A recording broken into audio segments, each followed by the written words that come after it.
I'm here with the Association of African Universities Television, AUTV. I just want to say that without the media, you won't know what's going on in the world. Even with the media, you sometimes don't know what's going on in the world. So you need to tune in to the reliable sources who are really on the front lines, who can give you the information you need and give you facts, not conjecture, give you real news, not fake news. And this is the place to find it, AUTV. The voice of higher education in Africa.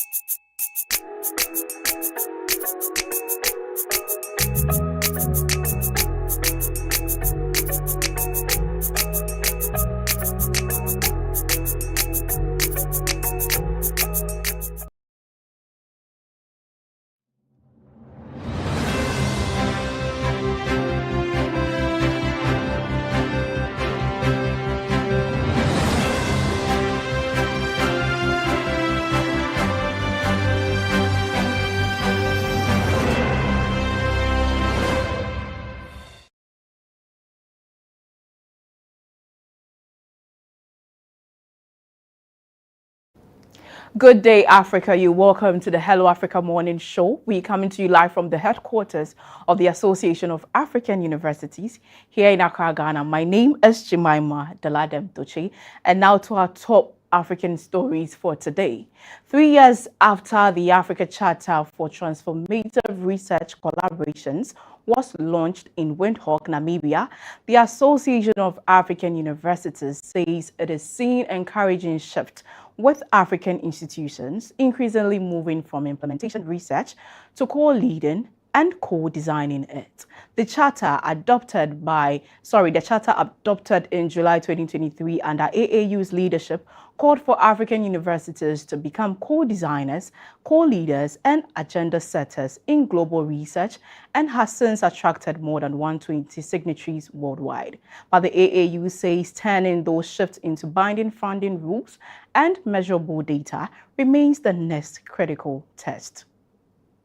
Association of African University Secretary General, Professor Olushola Bandele Oyewole, said the most significant change observed since the Charter's launch was a stronger and more explicit recognition of the need for equitable partnerships with African institutions increasingly becoming co-designers, co-leaders, and agenda setters rather than mere implementation partners. He said the shift was visible in how research proposals were now framed, moving from debates about African participation to deeper conversations about leadership, ownership, research priorities, and sustainability. Oyewole warned, however, that 3 red flags in partnership agreements signal that the Charter is being ignored in an unequal leadership agreement, limited recognition of African research priorities, and unbalanced ownership of data, intellectual property, and public rights. Professor Isabella Aboderin of the University of Bristol said the Charter had achieved extraordinary resonance across global higher education, reshaping how leaders thought about equity in international research collaborations. She noted that a number of institutions had begun investing directly in work related to the Charter. But she cautioned that changing minds was only half the job and that the sector now needed to move from advocacy to evidence tracking, where the Charter had actually changed behavior on the ground. That answer, she said, would determine whether the Charter remained a statement of intent or became a true driver of systems change.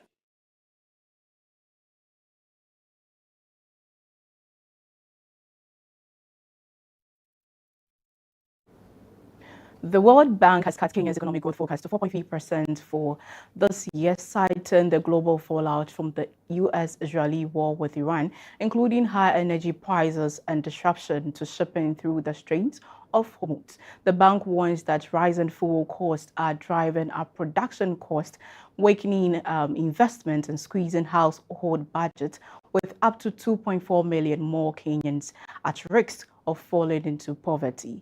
Despite challenges, the World Bank has approved $1.25 billion in financing to support Kenya's budget and economic reform program.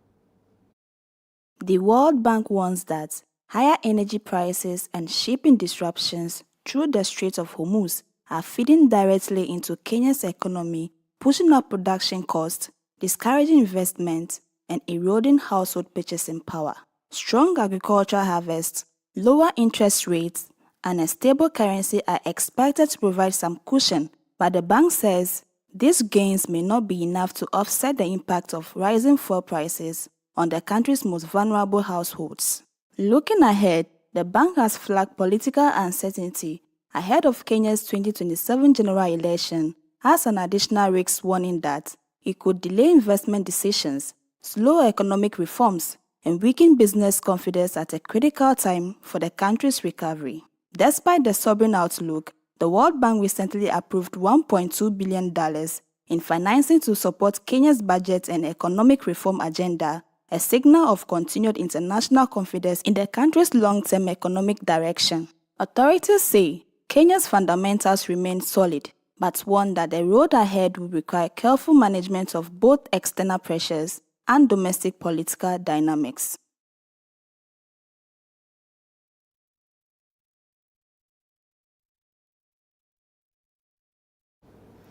Moving on, Professor Deborah Meyer has been installed as the third Vice-Chancellor and Principal of Sol Plaatje University in Kimberley, South Africa, becoming the first woman to hold the office since the institution opened its doors in 2014. Installed in May 2026, Meyer brings a distinguished career span in biochemistry research, academic leadership, and science communications, including a Fulbright Scholarship PhD from the University of California and more than 100 international publications. She takes the helm with a clear mandate to move the young Northern Cape University from consolidation to excellence, relevance, and enduring impact. Meyer described the thread connecting her journey from biochemistry lecturer in 1997 to vice-chancellor in 2026 as a consistent belief in the transformative power of education and a commitment to creating opportunities for others to succeed. She said becoming vice-chancellor was not the culmination of a journey, but a continuation of the same mission. She acknowledged the significance of being the first woman to lead Sol Plaatje University, expressing hope that its greatest value lay in signaling to others that leadership in education should be accessible to all talented individuals, regardless of background or gender. Reflecting on the university's journey, Meyer described the predecessors' contributions as sequential chapters, with the founding vice-chancellor establishing the institution and the second vice-chancellor stabilizing and consolidating it. She said the logical next step was to build on those foundations, moving SPU from being known as a young university to being recognized as a university of distinction, known for excellent teaching, impactful research, and meaningful contributions to society. Meyer was raised in El Dorado Park in Johannesburg during apartheid and is also known to millions of South Africans as the scientist who presented weather reports on the South African Broadcasting Corporation for over a decade. She is equally an AIDS activist and the host of a science television show on KickNet.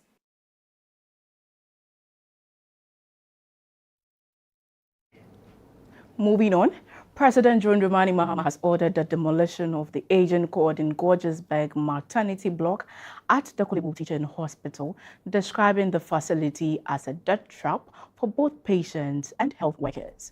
The announcement was made on Thursday, July 9, 2026, at the commissioning of the Ghana Medical Trust Fund Cardiac Catheterization Laboratory at the hospital.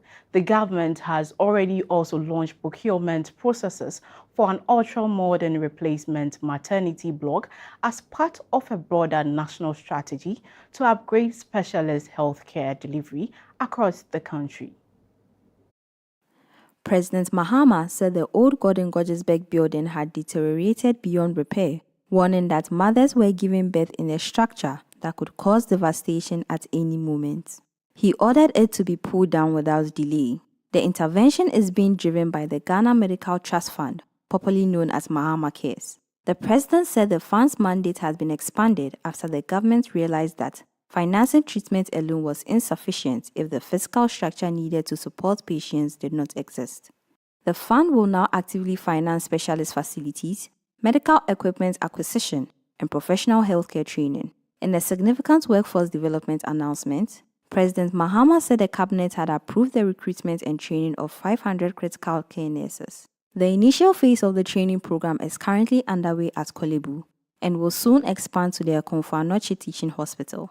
To address the long-standing problem of poor maintained medical equipment across public hospitals, the government has established the Ghana Medical Equipment Services Limited, a subsidiary of the Trust Fund that will oversee the maintenance and replacement of specialized equipment nationwide.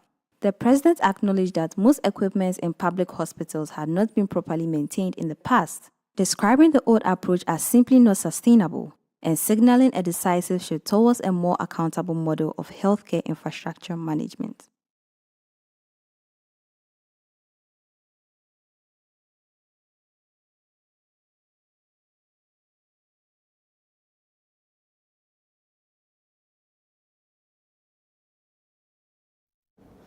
Ghana's Food and Drugs Authority has urged the public to report substandard or fake medicine and adverse drug reaction through the MedSafety app, a free, easy-to-use application available on both Android and iOS devices. The call made on a public notice is part of the authority's broader effort to monitor medicine safety and protect public health across the country.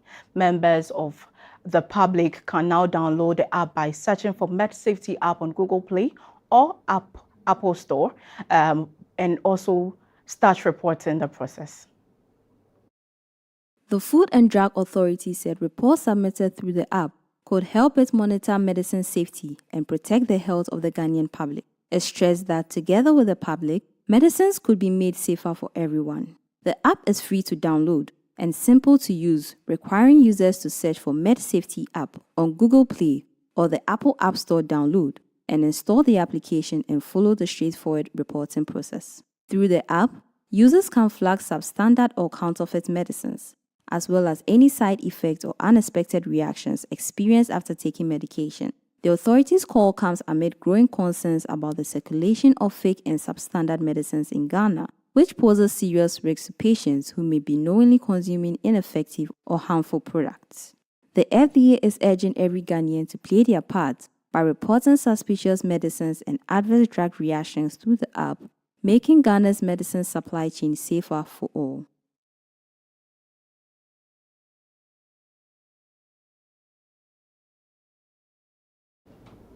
That is all for our top African stories. My name is Jemima Daladem Doche. Up next is News Review. Stay tuned. Explore a whole new world of exciting visuals with AAU TV.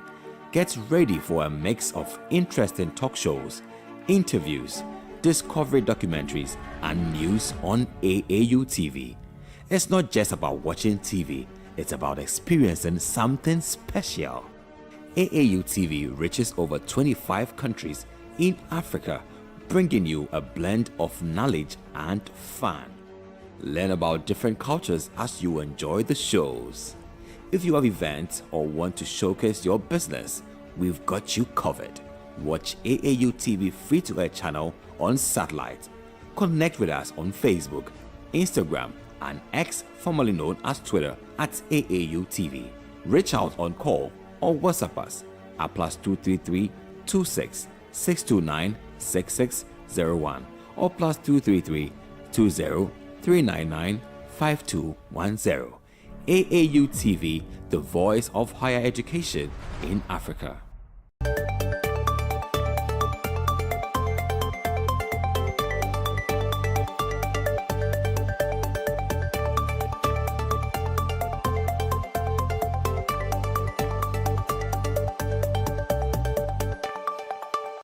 Applications are now open for the 2026 African Union CFA Online Capacity Building Training.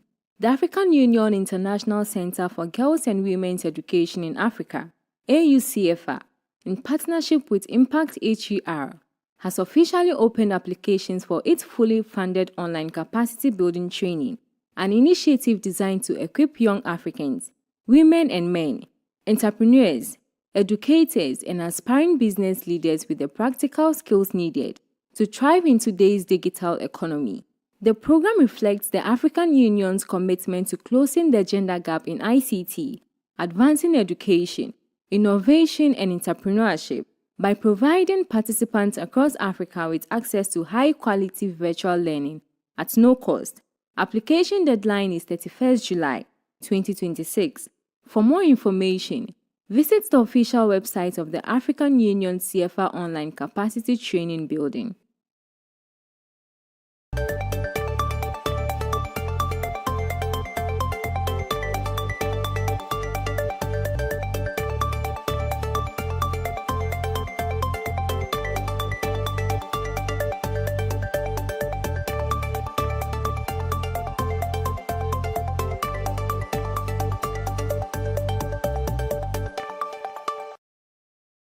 Applications are now open for the 2026 KPMG Ghana Graduate Recruitment Program. As one of the world's leading professional services firm, KPMG is committed to empowering talented individuals, driving innovation, and helping businesses, governments, and communities solve complex challenges.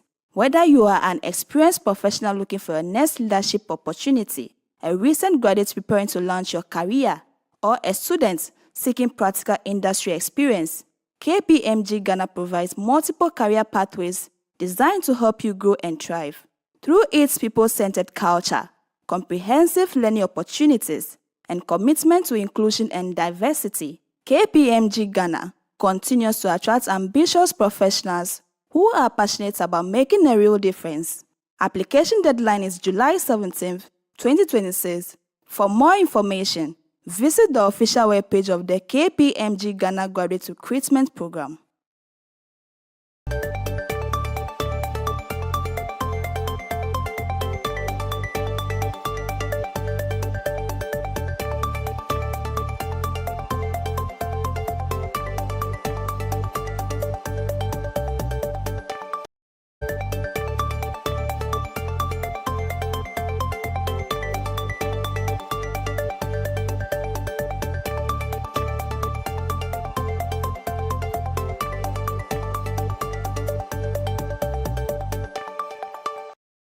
Applications are now open for the UNDP African Youth Co-Creators Council. UNDP is selecting 11 young leaders from across Africa and the diaspora to advise and co-create its work with and for young people. Africa is the youngest continent in the world. More than 60% of its population is under 25, and its 226 million young people are already leading, building enterprises, running campaigns, developing technology, and holding institutions to account, often long before those institutions make room for them. In response, the United Nations Development Programme, UNDP, is establishing an African Youth Co-Creators Council. Its 11 members, drawn from across 5 regions and the diaspora, will spend 2 years working alongside UNDP teams in Addis Ababa, Dakar, Nairobi, and Pretoria, and connecting with country offices in 46 countries across the continent. Application deadline is 31st July 2026. For more information, visit the official webpage of the UNDP African Youth Co-Creators Council.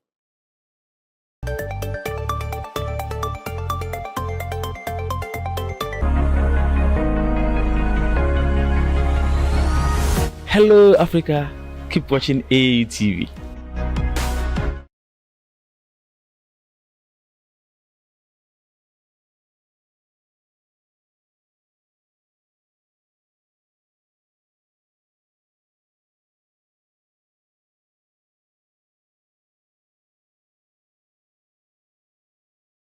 Ever wondered what drives ordinary people to do extraordinary things?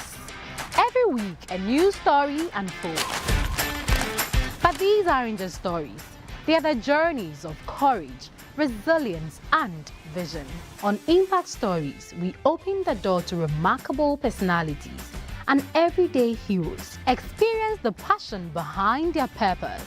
Witness the setbacks, the breakthroughs, and the moment that defines a legacy. Journey with us on AAU TV every Saturday at 4 p.m. as we celebrate those who are making an impact. Tune in to Impact Stories, where real people share real journeys and real impact, each one leaving behind a legacy written in gold. Only on AAU TV.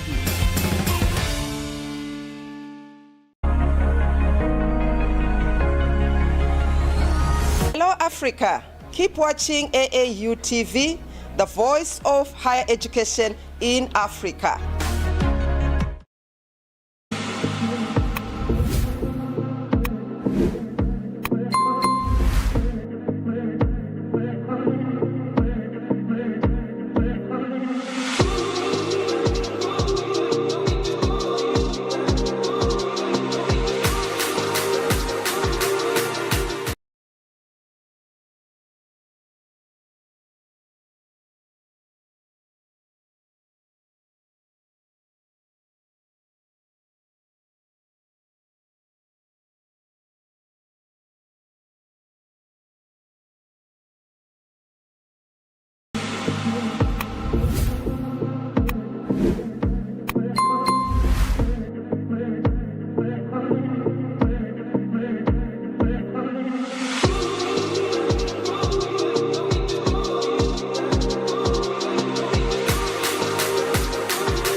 Hello and welcome back from that break. And just gone by is the Top African News, which was done by our colleague Jemima Deladem Doche. You're still watching the Hello Africa Morning Show, coming to you live from the headquarters of the Association of African Universities. My name is Philemon Edwards, and I'm doing this with my brother, Dr. Ajiman Ochidakon. How are you doing, sir? Man, I'm doing good by God's grace. And you?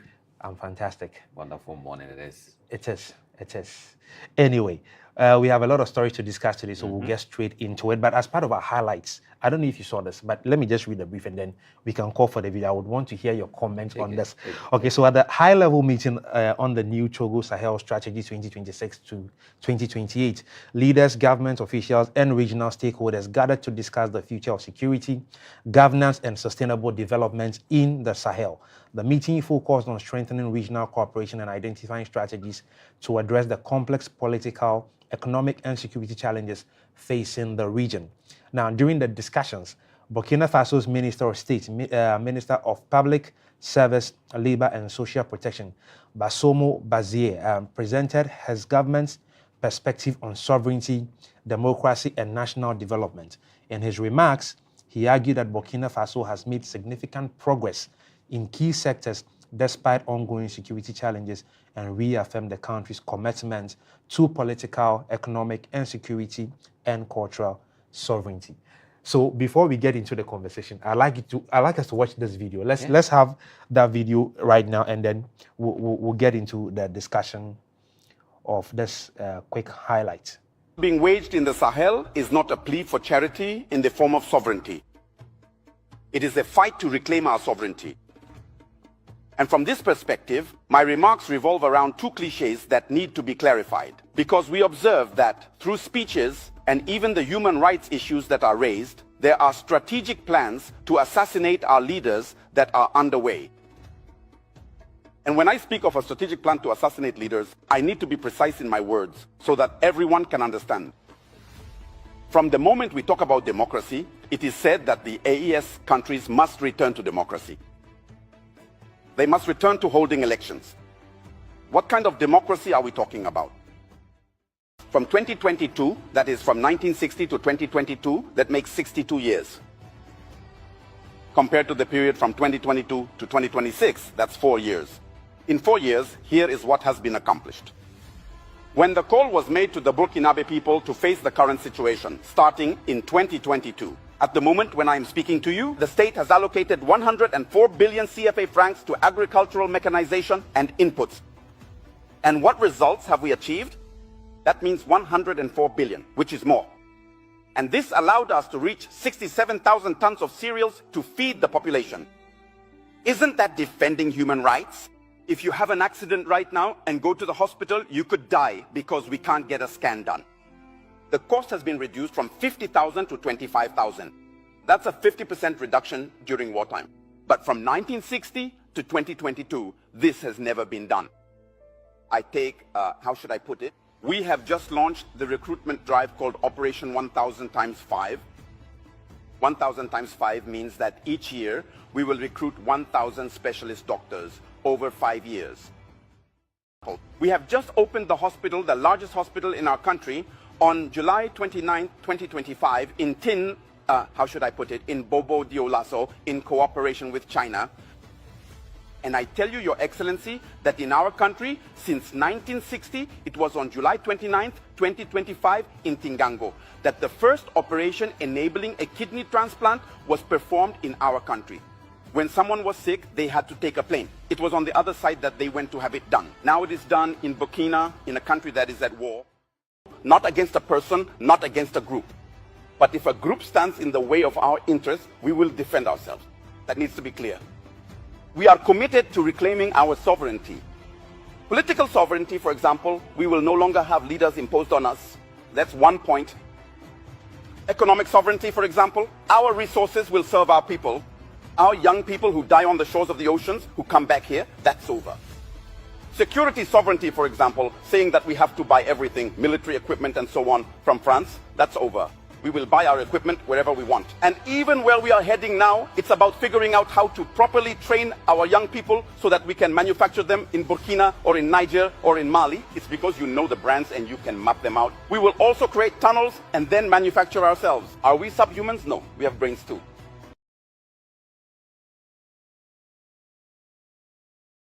Yeah. In this short 3 minutes video by the Minister of Public Service, Labor and Social Protection of Burkina Faso, Bassomo Bazier.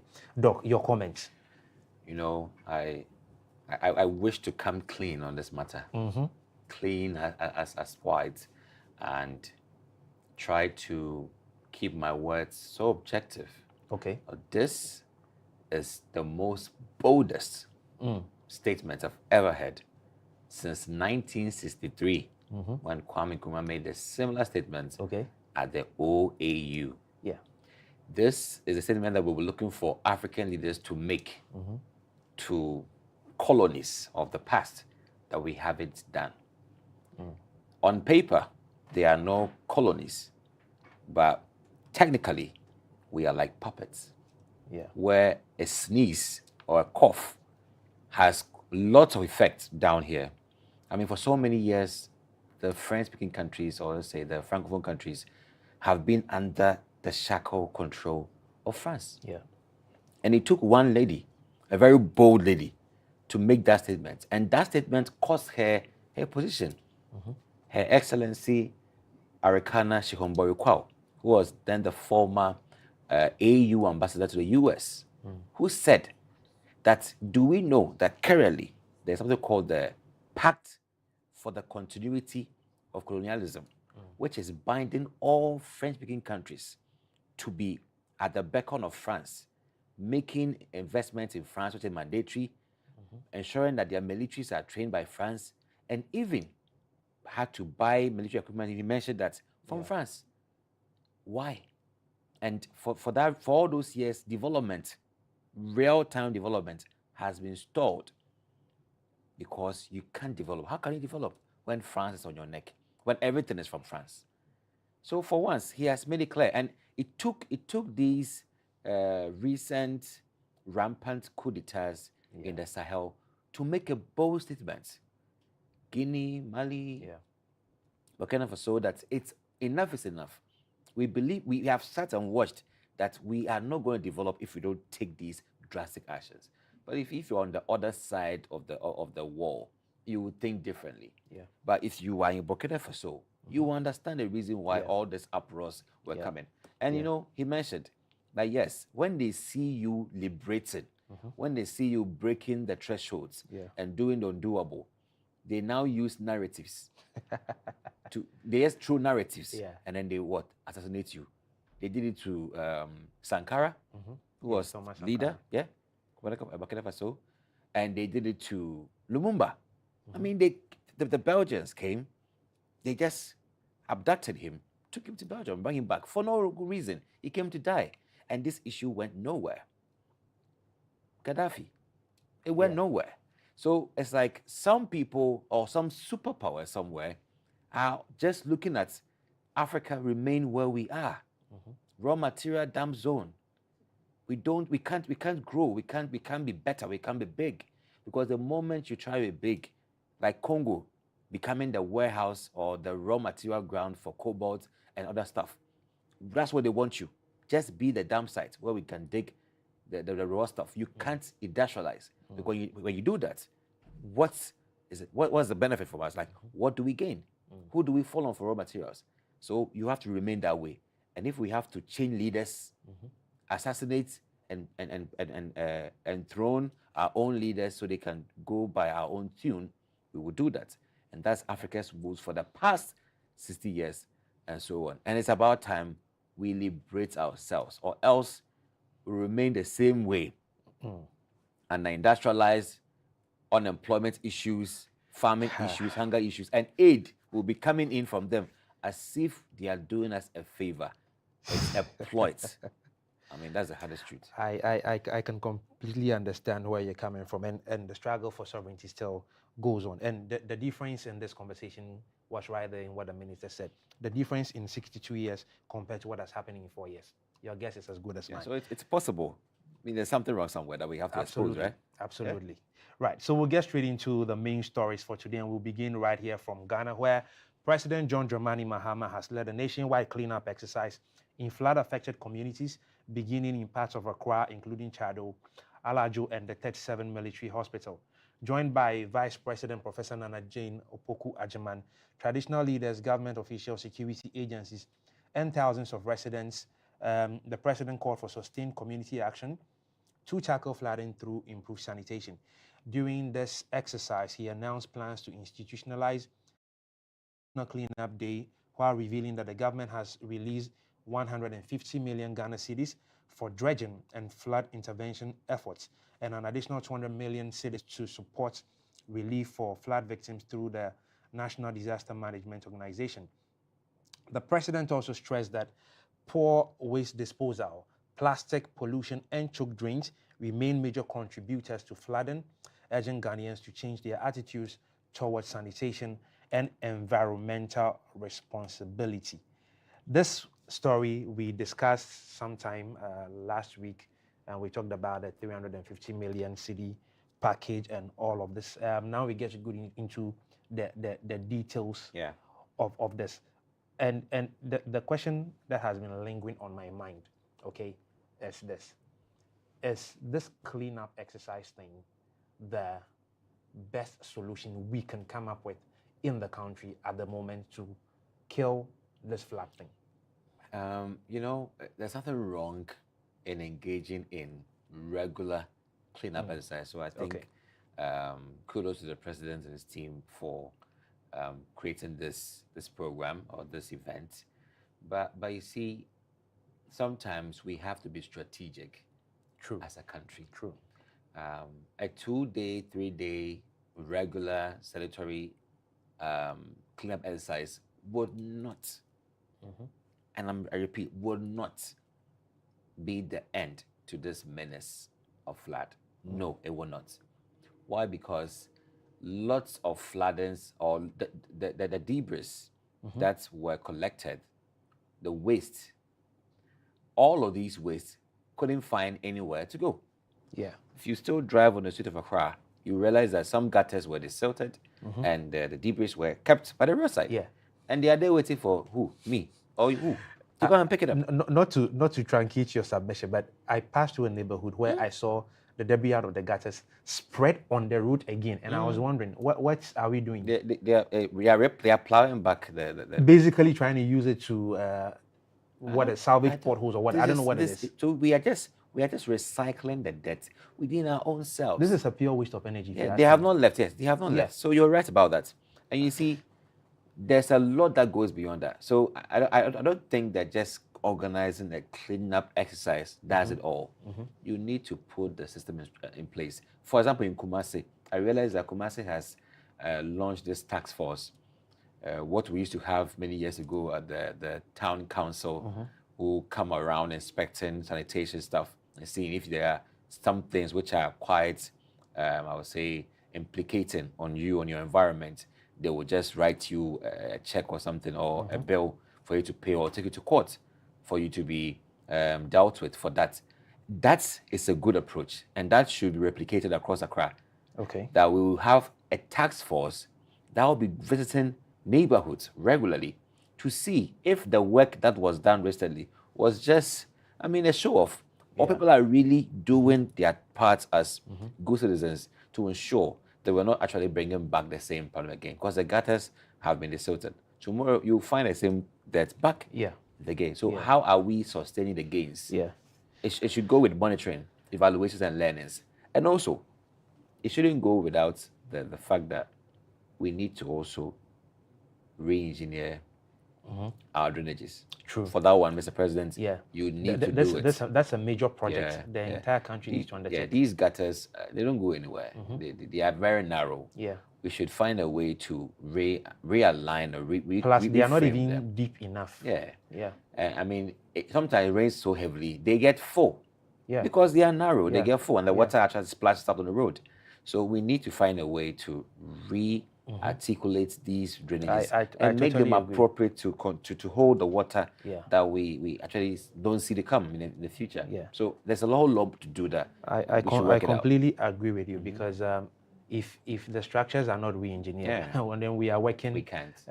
In vain. Yes. One of the other things you mentioned is the sustainability of the thing. Even before I jump into sustainability, I had a challenge when we had to make an announcement for this whole cleanup exercise. I think we had less than 1 week within which I heard all of these things. I stand to be corrected, but I feel like a lot of announcements didn't go much. Yeah.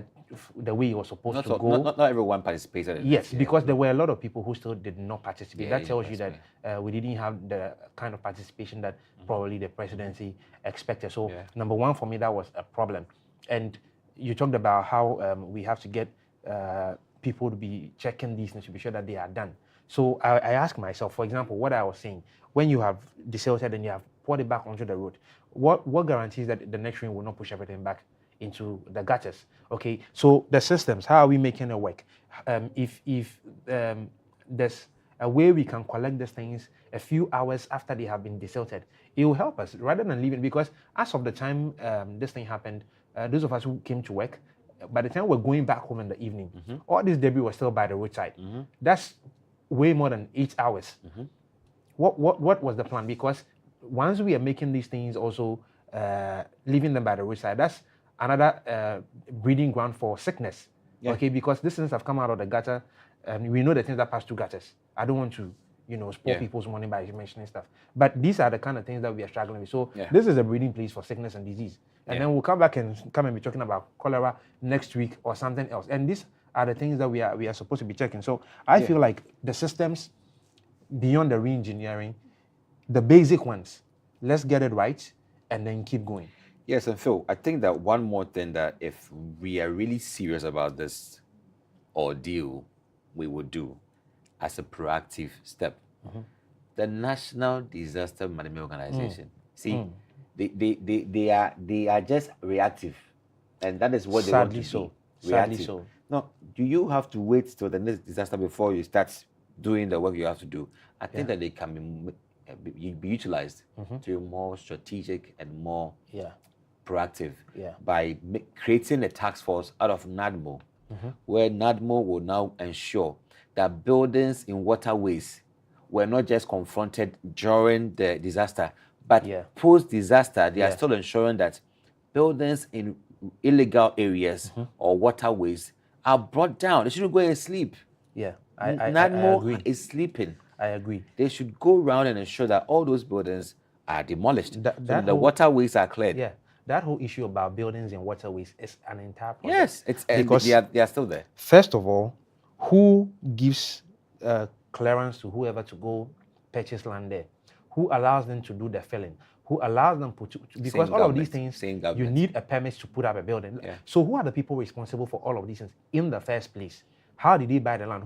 All of these things are things that must be checked. Yeah. And then we get to the bottom of the matter. And when we are about to demolish buildings, this is where I have a challenge with Ghanaians, where people come in and they're trying to sympathize.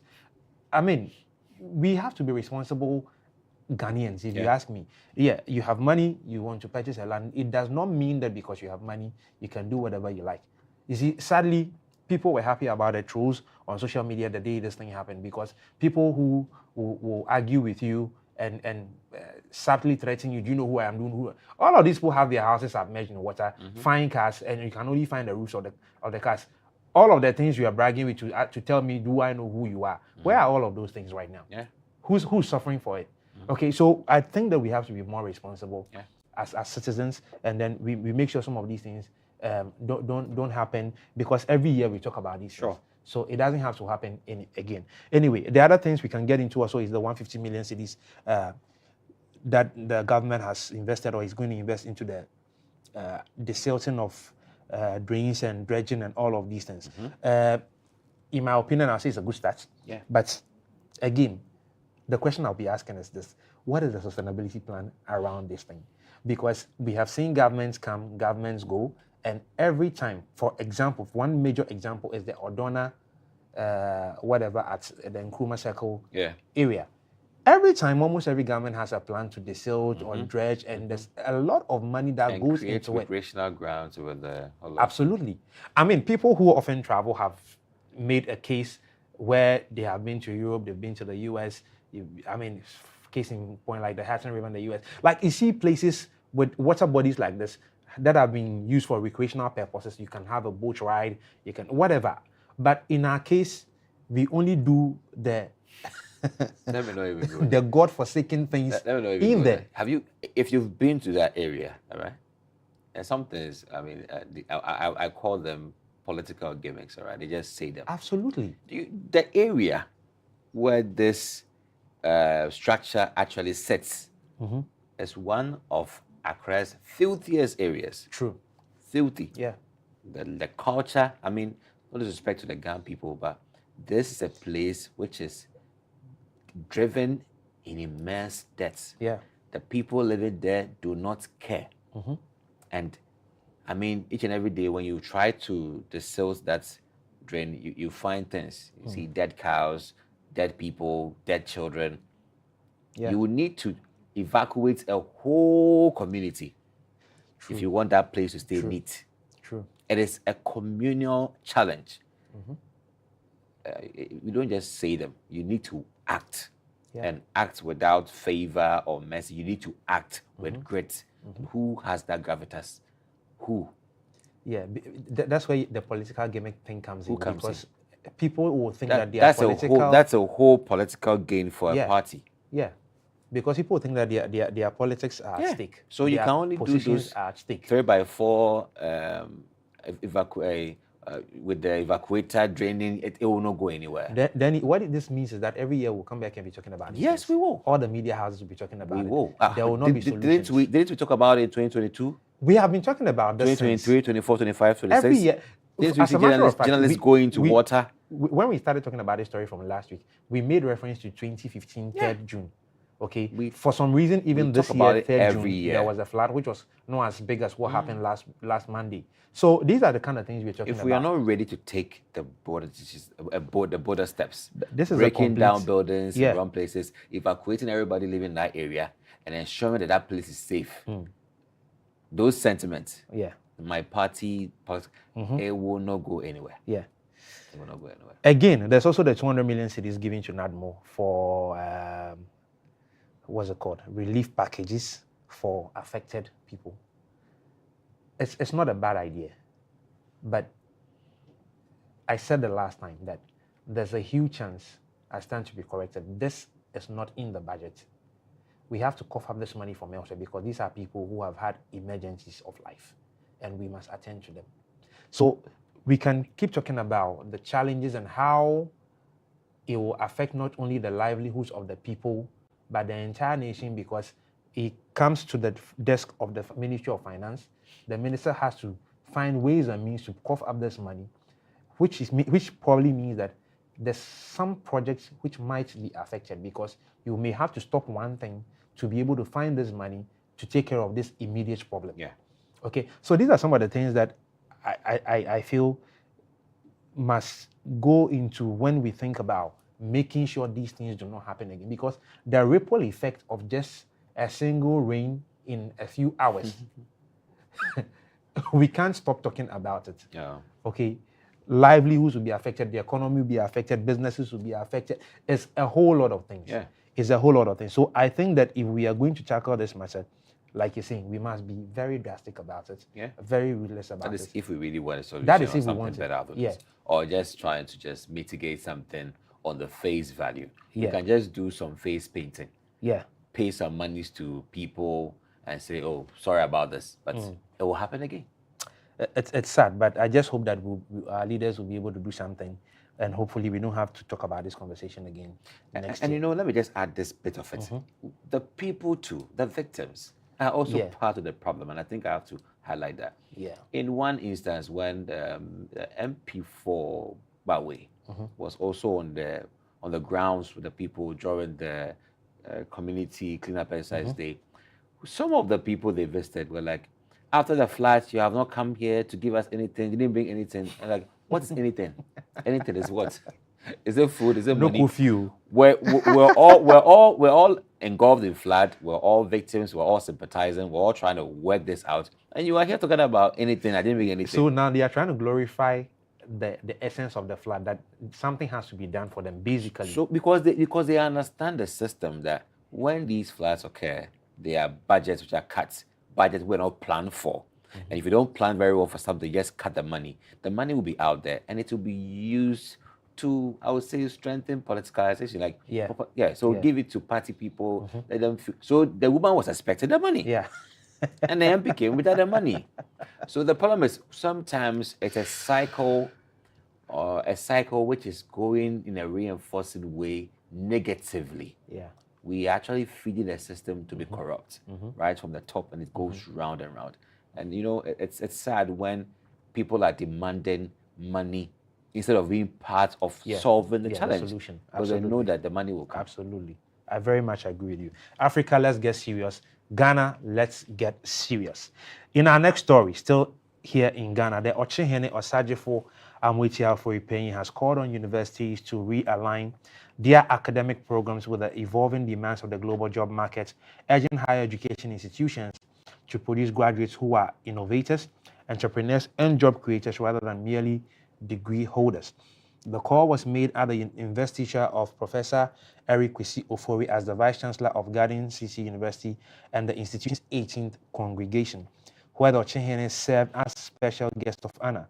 He stressed that rapid technological advancement, artificial intelligence, climate change, and changing labor markets require universities to fundamentally rethink how they prepare students for the future. So that's the Ochehene adding his voice to this conversation. And this is another thing we have always almost talked about, at least every month in the past, God knows how many years, on this show and I mean across the continent, where we have talked about how the curriculum of our universities are designed such that it doesn't allow people to think about entrepreneurship, to think about being job creators and things of that nature. So I'm not surprised to see the Ochehene also add his voice with this opportunity that he had at this 18th congregation of the Garden City University. Your silence means a lot to me at this point, and I'd like to know what's happening in your head right now. All respect to the Ochehene. Long live the king. True, absolutely. I think that you see, this is becoming more of like a common issue where everybody is throwing words on. And that is what happens most times in Africa when we have a challenge. Everybody says oh, I mean, it's been so many years. As at 2013, I still heard someone saying that the programs at universities don't align to global. I heard that story. Even in 2010, I still heard that our programs we were running were not suitable for global suitability or whatsoever. And we are saying the same thing in 2026. Yeah. So I'm quite because I'm like, who is acting? Who is acting? Who does the universities belong to? Yeah. A university in Ghana has two options, either to be private or public. Or public, yeah. If you are public, it means you need a presidential charter. That makes you a public university. Yeah. Government has a number of universities that receive subvention from government. The KNUST, University of Ghana, UEW, UCC, and some others. We have technical universities, 10 of them. And we have governments who have come in successions. Why are we now hearing this? Because, Phil, the sad thing is, unless everybody wants to be a politician, that is the only place or the only profession that the university never gets it wrong to produce people like that. For that one, it doesn't matter whether it matches with global standards or whatsoever. You need to have some skill set and you are good to go. But what about those who don't want to end up being politicians? What are the politicians doing for them? Yeah, that's a good question. That is the issue. Because why are we saying the same thing over 30 years? The same thing. Yeah. The Ochehene from 2018 or 2016, 2024. was very influential. I mean, the fact that he had his own, I would say, relative being president. Yeah. Nana Akufo-Addo former was president. Yeah. And we didn't hear him say this at that time. And what influence did he make in restructuring programs, in influencing policy at that time? I'm not saying that what he's saying today is wrong, but I'm just saying that we are not taking the action. You know, over the weekend, I passed a sermon, and I said that in 2 Kings 7, verse 3 to 9, were a number of lepers who were kept at the gates of Samaria. Yeah. They were so deserted that they had to go and face their fate, to face the Assyrians. If they make it, fine. They die. Because at Samaria, nothing good for them. And as they walked frailly towards the Assyrians heard that sound to be chariots in multitude. They ran away. They went to see gold, food, and everything. Yeah. That is them facing their fate. What fate is Ghana facing today? We are just talking. We are not acting. So if government has heard this, government should go to invest and ask, what programs are you running? GTech is right here. Yeah. GTech is responsible for accrediting programs. Which programs have they accredited? Have they asked the questions that Ochekin is asking here? That are the programs globally relevant? Yes, we need graduates who are globally relevant, or I would say agile. But what's next? Locally what? Yeah. So you have graduates who are always ready for global competition and locally irrelevant. Is that the case? I think it should be balanced. Yeah. Locally effective, globally reliable. Because we have to build our country first and perhaps attract international offers. So I like the fact that he mentioned that are the programs globally accredited. Yes, UPSA is, everybody's trying to gain a global accreditation. Yeah. But what is the relevance of our training curricula or syllable for the graduate today in Ghana? Yeah. So I like the end of your submission, which brings me to why graduates, one of the key things Lashini said is that why graduates, even though they are talented, they lack the entrepreneurial spirit to start businesses because they have significant barriers and things of that nature. So for me, if you ask about the significant barriers, the question simply is this: how encouraging is it for a young person to begin business in Ghana or even across the continent of Africa? It is very difficult because, number one, most people will talk about the funding, finances, which is a big deal. Go to the banks, go to other financial institutions to borrow, and the rate at which they are giving you, you will run away. And for anybody that knows business, they will tell you it is wrong to start a business on this kind of finances. Okay, it's best to get the money from family, friends, equity, that kind of a thing. Exactly. So, but then again, because of the nature of the economy, how many family members, how many people do you have in your circle that can be able to give you seed money to start something? Okay, so again, we have talked about these things severally, like we have said. We know what the problems are. Why are we not doing what we are supposed to do to solve these problems once and for all?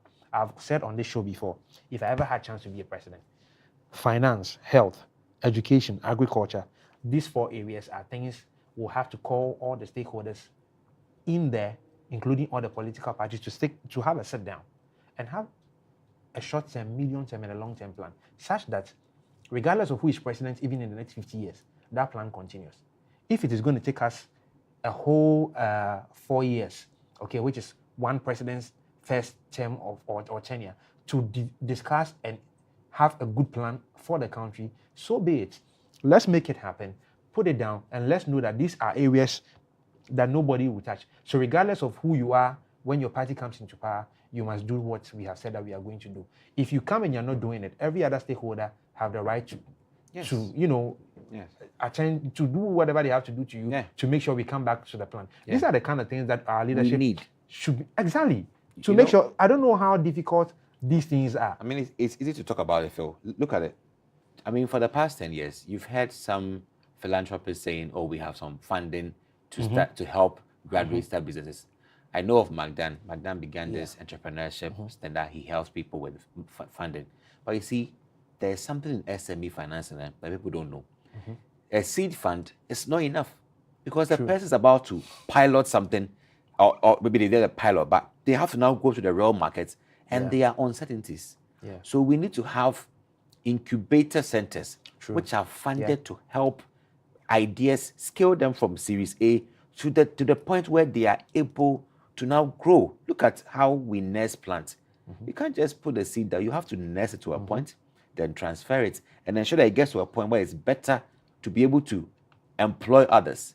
If we are not ready to source of funding, create regional-wide or district-wide or constituency-wide, I mean, it should be so micro that every young person in Ghana who wishes to start their business to gain access without discrimination, where they can go, access the financing, get the clinical support to scale it, because their acumen alone can't do it. They need experts who will be like their doctors, helping them scale the psychological, marketing, research, and everything to scale the business from that very seed point with financing in series models from Series A, B to whatever, and helping them to become giant. We shouldn't talk about this. We shouldn't talk about this. Well, we just hope that these conversations would get into something that will become actionable in the very near future. Let's jump on to the final story in this segment, where Professor Mnet Wadigejis, director of the Ali Mazrui Center for Higher Education Studies at the University of Johannesburg, says Africa should review Germany's planned reduction in development funding through the German Academic Exchange Service, DAAD, not merely as a loss, but as a wake-up call to invest in its own research and higher education systems. In an opinion article, Professor Mnet argues that African universities have become overly dependent on external funding for research, innovation, and knowledge production, rather than asking what Africa will lose from that funding cuts. He says the continent should ask why it has failed to sustainably finance research about its own societies. He believes the current situation presents an opportunity for African governments to prioritize research funding, strengthen universities, and build greater intellectual independence. I absolutely agree with this submission. I tell you, I absolutely agree with this. Anyway, so this is Professor Mnet making a good submission regarding what Africa has to do now that Germany is trying to pull out of this scholarship that we have relied on for so long. Now, one of the things that has come to my attention in this brief is this, and let me just go into the details, okay? For example, Africa spends less than 0.5 of its GDP on research and development on average. This is crazy. I mean, the lowest. Less than 0.5. The lowest, yeah. We're not even up to 1.0.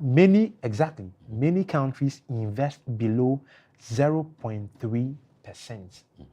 Yeah, even the African Union said that we should have a benchmark of 1.0. Absolutely. We haven't got there. That was like 5 years, 7 years ago.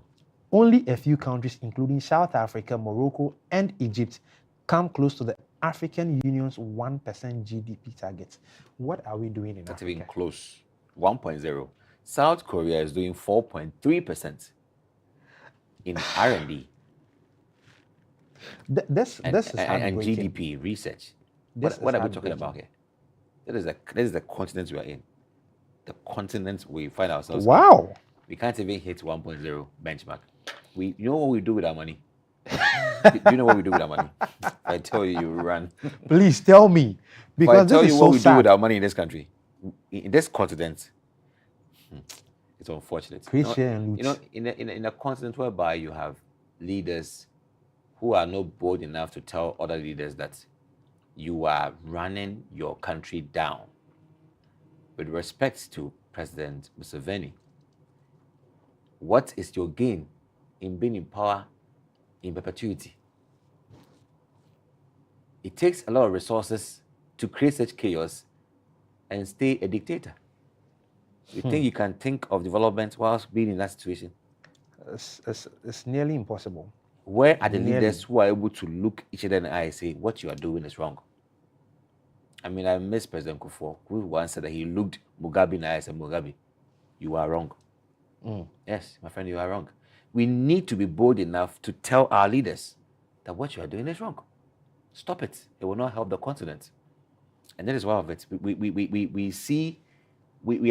rely a lot on foreign aid and support. And there's no, I would say, we always say, we want to praise the one who says, no aid, no aid. See, no aid is just talk. Yeah. What is your backup plan for no aid? What is your backup plan? So, Phil, I mean, it's disturbing. We can't even hit 1.0 as a continent. I have actually run out of words on this story because it's heartbreaking. Yeah. But we'll come back and want to speak the big English in our parliaments, in our forums, whatever, organized conferences, and we are speaking big English and trying to come up with everything. And then at the end of the day, the sad part is we even link it to the Agenda 2063. Yeah. When we know all of these things are things that will help us get to that place. Lots of corruption in this continent. Funds are not being used for what it's supposed to be used for. I wish misappropriations, embezzlement. I wish we could have that discussion where every country can tell us exactly what they are doing when it comes to research. In Africa particularly, I wish we could have a forum of that nature because I want to clearly understand. You saw the AI strategy that what we talked about, I think, in our previous episodes. And we said out of 15 countries, 16 countries in Africa, only 4 countries have actually launched a strategy. Yeah, I remember that story. Are thinking of launching a strategy. And it's all investments. All of these are investments. Are we ready for such investment? Are we ready for such research, innovation, development? Look, think about this. Has Africa got any consolidated continent-wide research and innovation development fund? I mean, the AAU is looking at AFRED, the Africa Research and Innovation Development,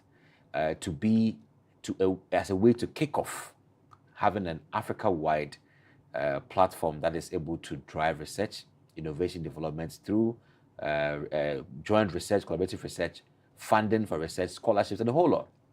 But you need political will, Phil. Yeah. Political will that would be given. Okay, yeah, let's all support this initiative. Let's ride with it. We don't have that political will. And it's a long chain of reasons why. So, should research funding become a national development priority across Africa? It should be. I mean, it should be. ECOWAS. Has ECOWAS got any research and innovation development fund that is able to inspire every country within the economic community to up their game when it comes to GDP to research? Is there any clamor for that? Who is advocating for that? Who is spearheading that? Who has been mandated, resourced to enforce this? Look, this reduction in the debt funding is a huge setback. Yes, it is. Okay, but for me, this is where Africa has to wake up. The over-reliance on the West is just too much. Because sometimes I even think about it this way, that if you're doing a research which is funded by somebody else, are you not even inclined to be biased towards what the person is looking for? Because they'll be interested in the research that you're doing before they fund it in the first place. So won't the outcome of the research even be skewed towards something they are looking for rather than the reality of the matter? I think about these things. I mean, Phil, you're not far from the point, but the thing is, we can co-create. I mean, the Western, I would say, true. Europe has the technology, they have the knowledge, they have the information, they have the infrastructure, no doubt about it. Africa has got the manpower, we've got the brains, we've got the potential, we've got the resources. All we need is just a medium to transform it and make it more effective. So we can co-create equitably. But you see, when we are trying to sit on the table and your contribution does not match up, you can't call the shots, can you? So you also have to come with something equitable. Equitable partnerships is what we are looking for. Equitable stake, whereby we also make something significant, so we don't become third-party recipients or become also frontliners on the agenda, where we're just becoming knowledge transfer recipients to now co-creators. For you to co-create, it means that you also have in your hand something much more significant to call the bargain, to call the shots. That is what we should be doing. But because we are thirsty and always lurking for aid, we will now subdue our efforts and our resources, and then go and then do this. You know this time. Yeah? Africa, wake up. That's all we can say. This is a huge setback for research and development in the continent or across the continent, but this is where we have to wake up. I've always said on the show that we have to be responsible for our own. We have to tell our own story and write our own stories. This is where we wake up. We'll go for a break. When we come back, we'll do some sports. Stay tuned.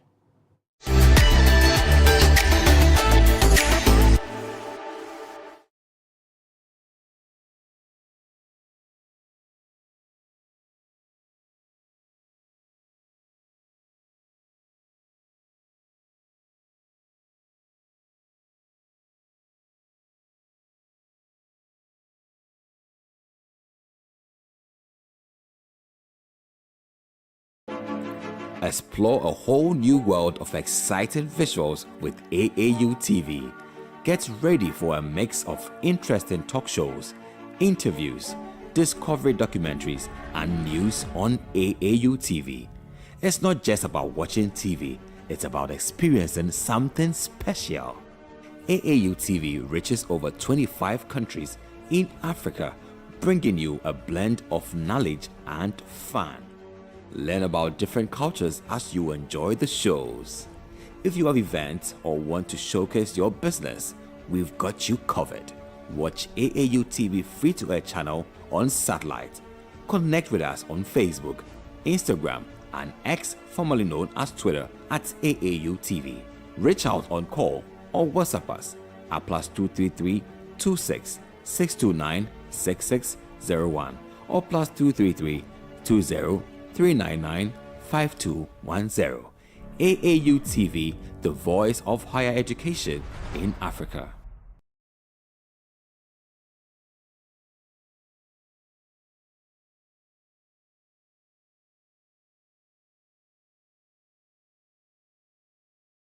Are you a university, college, high school, private organization, NGO, individual professor, instructor or facilitator seeking to take advantage of the numerous benefits of online education? Look no further. The AAU eLearn Africa LMS is a great opportunity to begin your journey to online course development and creation for teaching, learning and training purposes. AAU eLearn Africa LMS, which is a partnership between the Association of African Universities and eLearn Africa, has made available ease to use online learning tools to all stakeholders within the educational ecosystem of the African continent. This is to enhance teaching and learning in the bid to expand online learning opportunities for students in Africa. The online platform is open and available for free to all stakeholders and facilitates virtual access to classes without needing the other tools such as Zoom, Microsoft Teams, among others. For more information, visit www.elearnafricalms.com or contact us via aaulms@aau.org or estherm@elearnafrica.com. Follow us on LinkedIn, Twitter, and Facebook at AAU eLearn Africa LMS. Ever wondered what drives ordinary people to do extraordinary things? Every week, a new story unfolds. But these aren't just stories. They are the journeys of courage, resilience, and vision. On Impact Stories, we open the door to remarkable personalities and everyday heroes. Experience the passion behind their purpose. Witness the setbacks, the breakthroughs, and the moment that defines a legacy. Journey with us on AAU TV. every Saturday at 4 p.m. as we celebrate those who are making an impact. Tune in to Impact Stories, where real people share real journeys and real impact, each one leaving behind a legacy written in gold. Only on AAU TV.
Hello, Africa. Keep watching AAU TV, the voice of higher education in Africa.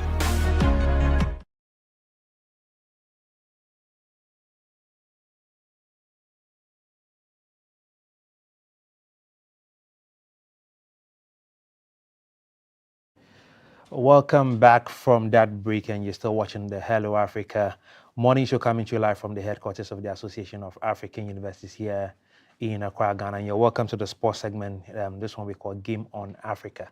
And just before we begin, the gentlemen, I just want to crave your indulgence. We want to observe a minute silence, just like it's done on the pitch, for the fallen South African footballer Jaden Adams, who died at the age of 25 on Saturday. I mean, he was part of the World Cup squad. He played, I think, a game for the Bafana, and sadly we heard that he had passed on Saturday. So just before the beginning of the show, we just want to observe a minute silence for our fallen African brother.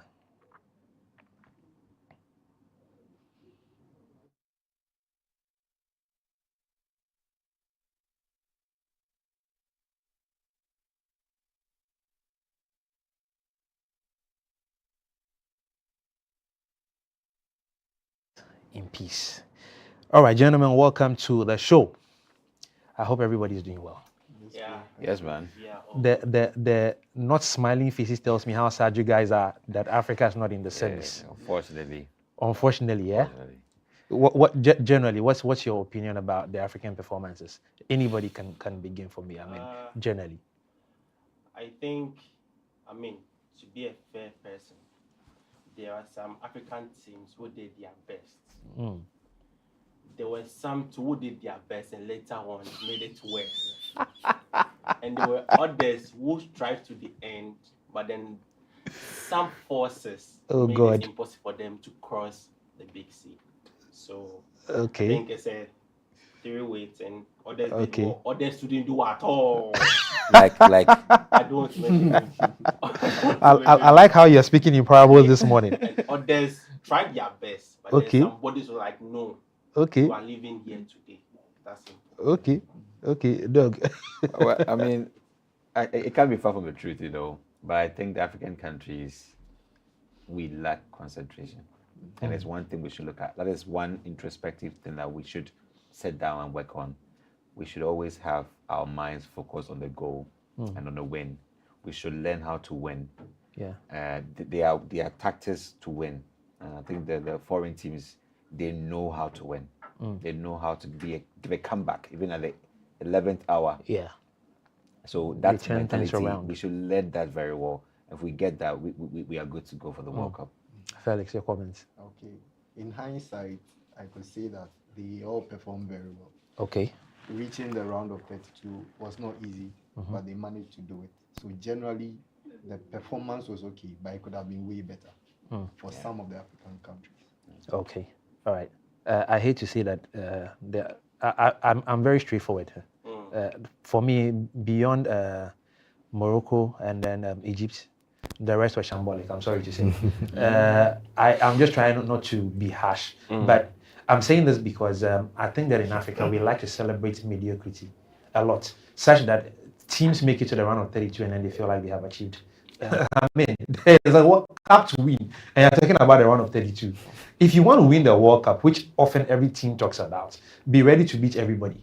That's what happens. So if you make it to the round of 32 and then you want to be clapped for, I'm sorry, like in my books, it doesn't work like that. But I mean, that's my opinion anyway. All right, we are in the semi-finals now. Yeah. And there's a lot of controversy going on, a lot of conversation. But let's begin with one of the big stories that happened over the weekend when Argentina played against Switzerland. So Switzerland crashed out of the World Cup after an extra time defeat to Argentina, with head coach Murat Yakin furiously criticizing the referee following a controversial VAR decision. The Swiss were level and gaining momentum when Embolo was sent off under IFAB's expanded mistaken identity rule, forcing her side to play over an hour with 10 men against the defending champions. Yakin said the decision was impossible to understand and argued the rule had no place in football, claiming it had ultimately decided the outcome of the match. Midfielder Remo Freuler was similarly critical, questioning why VAR was used to overturn the call when he felt similar challenges had gone unpunished throughout the game. So that's what we are having on our screen now, where Mbolo decided that on his own he has been fouled. He decided that he had been fouled. When I mean, those of us who watch the game can tell clearly he was not fouled. Then he goes down holding his leg as if he has been hit. But when you saw the review of the VAR video, you could tell clearly that he actually even dived. It was on his way to fall, that he actually was the one that kicked the Argentine player. And people are saying that this is where Switzerland was robbed. In my opinion, they were not robbed in this instance. I don't know what you guys think. Let me start with you. So, yes, I believe they were not robbed. It's evidently clear. But I want us to look into the science to determine the final results of the referee. Okay. I always say this, that Argentina and Switzerland's game is just like a scenario. Yeah. A mother, a golden child, and an adopted child. Okay. So now, this adopted child too, you understand that the mother doesn't really, takes your words in consideration. He always listens to this golden child. So you need to stay in your lane and prove yourself to the end of the game. Okay. Now, the law those talks about the mixed identity. I want us to look at image 1. So we'll break it down so we understand what this law says that. Now, it was just one. And it was later extended into 2 options. So the first one says that 2 teammates that look alike, or they are bounced or up together in the crowd. If player A commits a bad tackle, the referee runs over and gives the second card to player B instead. So let's say a typical team like Manchester United, which is the best team in the world, goes against... No comments. These are my opinion. No comments. Manchester United, who is the best team in the world, goes against maybe someone like Chelsea, who couldn't qualify for the Champions League. Objection. The team is using this. If you change the team, I'm making my statement here. So, please. Now, 2 players from Chelsea tries to form up against the only player can call for assist anytime, any day, which is Bruno Fernandes.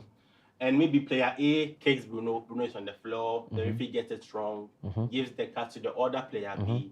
VAR comes in and says that no, it needs to be given to player A, which is right. Yeah. Now, what people don't understand is there's an extended version of it, which is done in image 2. Now, image 2 says that when a striker runs into the penalty box, fakes a trip and dives, typically as Nicolas Jackson. Yes. The referee thinks the defender tripped then. Then the referee awards the penalty and gives to the innocent player and blah, blah, blah, blah. This is saying that if a typical example of what the player did, which is in the next video. Yes, this is it. So the player thinks he's being fouled, and then the referee should give a foul to him, fouling Alejandro, and then walking away with it. VAR comes in, looks at it very well. That no, this is to implement the second rule. And then, so to me, typically, it is a red card, and there's no way to the Switzerland player. Yes. Are you sure about that? That's because he had already had he already had a yellow card. Yes, in the 44th minute, he had a yellow card. Yes. So typically, when this is being done, a second yellow card will attract a red card. Well, you see, sometimes you also have to look at the merits of the tournament. This tournament has had several instances. True. This collision happened once with Messi following, I think, the Algerian player. Yeah, in their first game. Yes. Messi was right behind the player in the name of trying to win the ball back. He ended up with his ball boots. Yeah, that clip was also very clear. And that issue was that, it wasn't an intentional activity, so it was left alone. This is a player who was trying to rush into the 18 box to play. There was a touch. You see, sometimes a touch. If no problem. That's fine. I'm coming. They can be the football antics. Let me just tell you from what I see. There was a touch. Now, it may not be a foul touch because he was trying to get close to him and then there was a touch. It wasn't meant to kick him down. Okay. But he fell down. In football, Eventually. don't have it wasn't meant. What we see is what we do. Yeah, Exactly. so What you touch, see is right? what you get. He touched you. There was a touch. Yeah. The Argentine defender touched the player. But no, if you say there wasn't, the Messi's case was that it said that Messi didn't intend to attack him that way. So yeah, that's what I'm saying. Yeah. Two scenarios. The golden child Uh-huh. is always taken in by the mother. So I mean, I want us to look at this golden child issue. That some people receive favors, favors, and I've seen that running through the game. It happened in the Belgium Senegal match, where the Senegalese defender did something similar at their 18 box to the Belgian striker or the 7 player, where he was intentionally trying to clear the ball. Okay. But that clearing, when he threw the leg, the ball wasn't there. But with all good intent, a defender had to do what a defender had to do. But this guy fell down and it was a penalty. and they said that, oh, VAR came in. They checked and checked. The referee stood there. Master. So it was just a clash of legs because the player didn't even see the ball. Basically, this is where These rules are distorted. So I get your point with regards to the rules. Yes. This is where people will talk about how unfair the rules are sometimes. Yes. It's the reason I always say that, okay, the rules are there. The referees are humans. Sadly, VAR, which is supposed to correct these things, are also manned by human beings. Okay, so if we have challenges like this happening, at what point is VAR doing the right thing or the wrong thing? Okay, this is what gives rise to some of the things we are talking about at the moment. So for me, if you ask me, if VAR has to do what it has been asked to do, and the laws must be interpreted properly, just the way Emmanuel was doing. Where was VAR? Listen, I don't think they don't follow the rules. Exactly. A typical example is the Egypt and Argentine game. Funny enough, there were similarities of the fouls happen at different occasions. Yes. The issue whereby the Argentine player had his boots or stored at the side of the Egyptian player. We didn't take it. Egyptians built up to score a very nice goal, but the goal was overruled and brought back to where the foul occurred. We know ball. This same issue happened at the 18-yard box of the Argentines. Yes, and it was... Two similar occasions. Trezeguet was down. Referee didn't speak about it.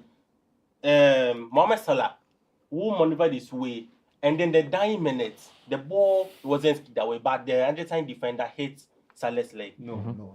Felix, before you come in, listen. See, I like where this is going. See, I agree with you. There are instances where I feel that it was injustice on the pitch. Okay. Look. England, Ghana. You see, very basic example. Everybody can relate. England, Ghana. When this defender, I forgot the name. Konsa jumped in front threw of his whole Prince. body, like a football, to kick down a whole player going to score a goal. What happened? What was VAR? Where was VAR? Are you saying that VAR only comes in to reconfirm what the referee or the pitch has said? Only watch the referee should the replays from one angle. One angle can distort how you see the game. That's true. And when you watch multiple replays from different angles, you could see that the Argentine player took the ball and Salah nine the ball. Feel free. See, Felix, what I'm saying is, would you agree that the tournament has had certain moments where the decision has been turned? Yes, that's true. And he's asking about the significance and the role of VAR. Is VAR a second referee who gives introspective look of the offense or draws the attention of the referee on the pitch that, listen, this issue, you should call for this? What is VAR's role? Complementary or supplementary? Complementary. Yes. So that's why I'm talking about the fact that VAR is not doing a lot of good things for us, especially in this tournament. And that is what Emmanuel has said of the golden child. And if he's not closer, he will not see. That's why VAR comes in to give us that view. So additionally, it is one of the reasons in this tournament the referees have a camera attached to their listening device. So they can only tell what they saw from that way, if a referee decides to say that he didn't see, your camera angle tells us in front of you what you were seeing. Yes, but it has okay. countless times. And what we can hear, what we hear is that the referee has taken a decision, nothing can be said about That is the problem. Plenty English, and when the match is down 90 minutes, they come back on X. It was supposed to be a penalty. And they will apologize. Yeah, sorry. And then by then the damage has been done. Because of this. Yes. By then the damage has been done. Controversy even started from his ineption. Yes. 2018, many decisions were taken. Absolutely. by VAR Yeah. that Sure. were Yeah. controversial. So we are right. I am right to say that sometimes color. Yeah, allow me. Color. See, color. Now I see where this conversation is going. Because all Okay. the matches that we watched where color was in place, all those were color. They got the shock. Senegal was shocked for that Belgian issue. Look, Senegal, everybody agrees that Senegal had themselves to blame.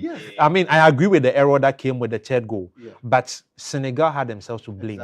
Rightly so, because you can't be leading 2-0 and then from the 85th minute, you decide to bottle it. No, I mean, Even I mean that's football antics. We understand. No, it's not football antics. The penalty played a role. I mean, the penalty Belgian's third goal came to a penalty. Yeah, so the penalty came after they had equalized 2-2. So what I'm saying is this. And I'm saying that the penalty. Senegal had no reason to allow themselves to concede 2 goals to equalize the game. Then Belgium comes to score. Tell it to Cote d'Ivoire. Tell it to Norway.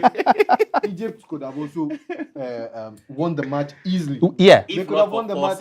Yes. This isn't about forces behind. You decide you can compete I think that we should make this clear. You see, sometimes when you talk about the issue, you create the awareness and people sit up. Senegal, Morocco in the AFCON. When there was a suspected infringement at the 18 box where Brahim Diaz called for the referee to go and check. The referee now had to go and check. The VAR, they were in the room. That man who stands behind the 2-way pole and the machine. I wonder what they are watching. So they are saying that they can only overlook what the referee has not called, right? So when the referee went to look at the TV, that's one TV, it may be blurry. I don't know what happened. But he saw that, there was a push from somebody. So let me call for a penalty. Yeah. You see, why is there a color issue? Argentina, color issue. So no, I mean, your argument is valid because this was on the African continent. Before the black players go and look white to. So I guess that's why I came in with the point that VAR must do what he has been asked to do, and it has to be fair in the dealing, because when Emmanuel just mentioned when some of these decisions are taken, it goes against the teams. People want to qualify to the next round, they don't qualify. Then you come back on social media to come and issue an apology, and the damage is already done. What are we supposed to do with that apology? I want to ask you, is it that the referees have this the overall say on Absolutely everything? so, yeah. Even if VAR comes in to say that, this is supposed to be over 10, the referee sits in his own mind. The referee owns the decision. Once VAR intervenes, the referee is compelled to go with VAR. But largely, largely the decision is for the referee. So wait, the referee doesn't see an infringement. Somebody draws, say a player draws attention, and they are so insistent that, see the way they are mounting up, we have to go and check. Some teams like Ghana, we are so amiable. We don't go and say in our game against England, we were not aggressive. But Morocco will do that. So other teams will do it. So we go and check. When I go and check, I say, okay, what was the issue? So it's an infringement. Okay, VAR player this, that. If that is the order of the day, then football in the future is interesting. Because they will have such issues coming up. And if it was Messi, see, I always say, if it was Messi, that had to fall that way. VAR will zoom and find a way zoom in and out. How that leg from that defender creates that issue. See, let's be fair to us. Let's be sincere. So let me ask you a question. There's something wrong somewhere. Based on what you have made, before we go on to the next question, the game between France and Norway. Okay, France knocked Norway out. Norway scored a goal. It was England. England, Norway. No. Yeah, okay, so England, Norway. Yeah, it was England, Norway. So in that game, Norway scored a goal through a corner. Prior to the goal, Haaland had pushed somebody down. And as a result of that push, the goal was taken out. Yes. These are two European countries playing. So what we say about that? And that's where we say VAR. Because there's no Messi in this game. No, there's no Messi in this game. There's no job. Ronaldo in this game. No, if there is no Messi in this game, the game moves smooth, fair, and easy.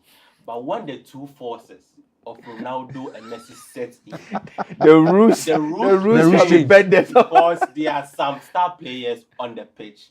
There are some star players that can make that revenue, and there are some star players that can make this much go viral. Undoubtedly. You see, fellas, before you come in, undoubtedly, if you watch the Algeria-Argentina match, what Messi did, what Messi did was unpardonable. Whether intentional or not intentional. Your boot, just talk to your boot where the ones that brought the player down. Yeah. A yellow card would have been fair. You got nothing. Just talking nothing. But if it was a black player, he said it's about revenue. If maybe Argentina moves forward, FIFA or gets more money. But let me draw you back to 2018. FIFA didn't rig anything for Argentina. Whoa, let's not start that conversation. No, France. Let's not start in the round of 16, and that was it. Let's not start that conversation. Said, but you know, 2018 was one of the most quite a best performance of Argentina. Yes, but even Saudi had their fair share. I think that Argentina got better in 2022. Of course, yeah. 2018 was a poor one. Yes. Messi couldn't lead the team to that promised land. But you see, in 2022, it was a fair fight. Yes. He won. But you see, there are basic infringement that we have to look beyond the person and call a spade a spade. Messi also creates infringements. Of course. But when it happens that way, he is not punished. But if it's any other player, you get punished. And this is not fair. Okay, let's come into a story where Senegal's coach has been punished by being sacked. So the Senegalese Football Federation has dismissed head coach Pape Thiaw and his entire technical staff following a disappointment. So you heard this, and his entire technical staff. Yes. I was talking about this before we came on air about this. Okay. Following the disappointing 2026 FIFA World Cup campaign, the decision comes after Senegal's painful round of 16 exit to Belgium, where the Lions of Teranga surrendered a 2-goal lead before losing 3-2 in extra time. Now, Senegal struggled through the group stage, managing just one win before their collapse against Belgium intensified scrutiny of Thiaw's tactics and squad management. The Federation's executive committee has approved terminating his contract, with President Abdoulaye Fall now tasked with formally notifying the coach and leading a wider restructuring of the national teams. So, Senegal has fired their coach. That's him on the screen. Was this warranted? That's the first question I want to ask.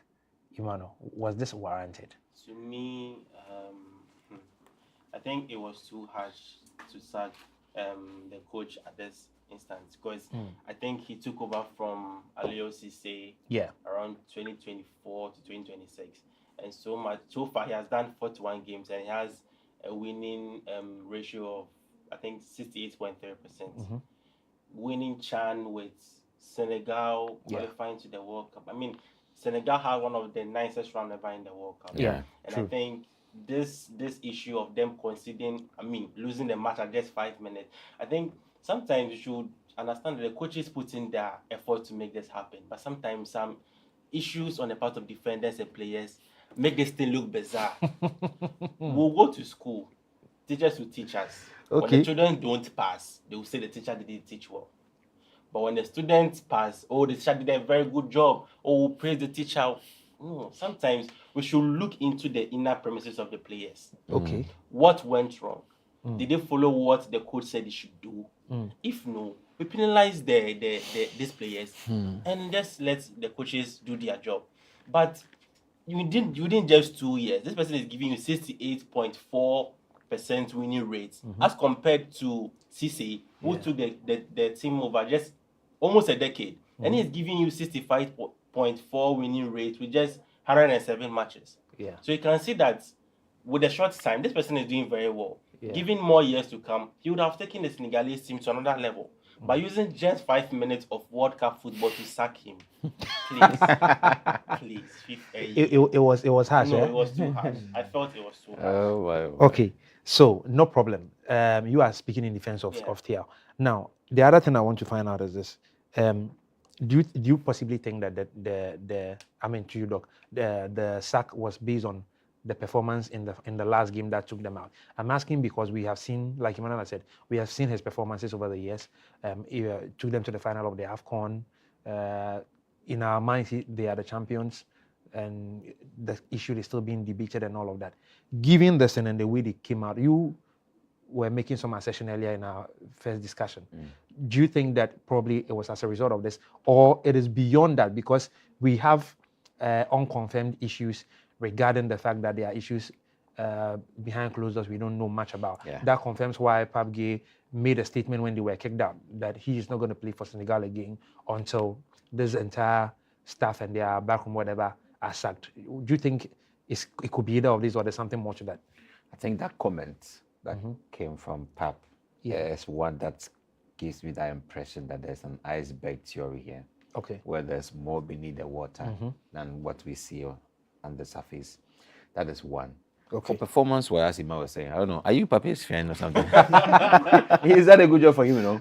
But I think that Papi fought the way he could fight. In fact, I think he did even better than Morocco. Okay. If you can rise to that top and win, concede 2 goals. I mean, are you serious? Senegal fought. They fought. I mean, like countries that are living the World Cup with their shoulders high, I think Senegal should be one of them. Yeah, true. If not for, Senegal's defeat was painful. Yeah. Because of the way they were treated. If not for anything that it was on an international scale, they would have boycotted the match at that penalty. Yes, like what they did in Morocco. Yes, because that penalty came at a very unfortunate time, and I think people were saying, "No, these people are fighting their heart out. Let them play the match. What's the penalty for? Don't use a penalty to give somebody a win. It's a handout. Let them fight." So, I mean, to hand Belgium a penalty for them to cap this match, it's a lower belt thing. Let them fight. Look. And see who is the best than to hand that cheap. Whatever the cheap penalty. But I mean, Phil, I'm coming. Okay. I'll let you come in. The thing is, for that painful encounter, maybe a lot of things happened that perhaps the coach is responsible for not sustaining that lead. And that is why we are here today on his exit, or I would say his dismissal. I only believe that we should get more information on the matter. Did Pape Thiaw listen to the team? Did he really work with the technical staff? Yeah. Did he do this on his own? Because on the surface, I don't see Senegal as a team that should be sacking their coach. I think if we are calling teams that should sack, Ima, which team should sack their coach right now? That the coach is saying that he only wrote a statement to say to only show appreciation. Can you stop speaking in parables? No, which team? No, which team who the cap fits? Their coach? Which team? Who the cap fits? It should be the team with the J. Which is sack our coach, but the coach now you are giving New York Times Square saying that he wrote a message saying thank you to Ghana. We will continue the thing. With who? Look, anyway, so what I was going to say regarding the point you were making is this. Look, with regards to the collapse of Senegal's game against Belgium, we saw that with Cote d'Ivoire, we saw that Congo. I mean, here's my take on that kind of play. It's the reason Rudy Garcia, Belgium's coach, even before they played Senegal, made a statement which was misconstrued. But to be fair to him, I make a lot of meaning out of that statement, saying that those teams, he said those teams, we know how they play. Look, you mentioned earlier that we don't have concentration toward the 90 minutes. What I think goes beyond 90 minutes of concentration, I think there's something called character that the African teams do not have. And I'll make 2 perfect examples for you in terms of character. Maybe some of us may not have this knowledge. In 2005, when Liverpool and AC Milan played the Champions League final, by first half, Liverpool was down 3 goals. They come back in second half and they equalize everything, and they go to win the Champions League final in penalty. That's what we call character. So concentration can be lost. Somehow you can find it back. But I feel like the African teams across board, no African country in exception in this one, we don't have what we call character to win games at the international platform. That's what I think. Yeah, I agree with you. In this World Cup, when Morocco came into the round of 16, Hakim made a statement and said that when they went to the semi-final in 2022, people thought it was just a fluke. Trying to say that, okay, Morocco is probably the best team in Africa, and so they are here again. Then in the next game, then you are gone home. Character. African teams do not have that character. That's where my challenge is at the moment. So I feel like if African teams can work on that thing on the global stage, not when we come to AFCON and we are playing against each other, no. Play against Brazil, play against Germany, play against the big teams, play against France. Keep your focus and keep your character. Okay? For 90 minutes plus, even into 120 minutes, if that's what it means. Penalties is anybody's game. 50-50. And that's what African teams lack. So I feel like if we are going to be able to talk about these things and be clear for Africa, we have to be sure that we are doing this thing for Africa. I want to ask a question. Yeah. So who builds this character? Is the coach responsible for the character? I think I'll agree with what Phil is saying. Because before the game against Belgium, they played against, is it Iran or Iraq?